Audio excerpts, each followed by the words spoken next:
তওবার দোয়া, এই দোয়াটি পড়লে আল্লাহ তাআলা জীবনের সমস্ত গুনাহগুলা মাফ করে দিবেন।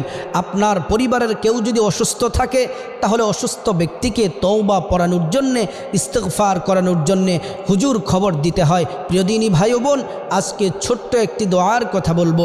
মসজিদের হুজুর খবর দিতে হবে না, ভালো করে শুনলে আপনারাই মুখস্থ করে নিতে পারবেন।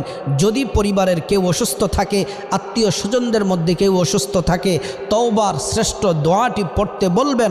আল্লাহর কসম করে বলছি, জীবনের সমস্ত গুনাহগুলা আল্লাহ তাআলা মাফ করে দিবেন। জীবন যৌবনের ছোট বড় সমস্ত গুনাহগুলা আল্লাহ তাআলা মাফ করে দিবেন। দোয়াটি হলো রব্বিগফিরলি ওয়া তুব আলাইয়া ইন্নাকা আনতাত তাওয়াবুল গফুর।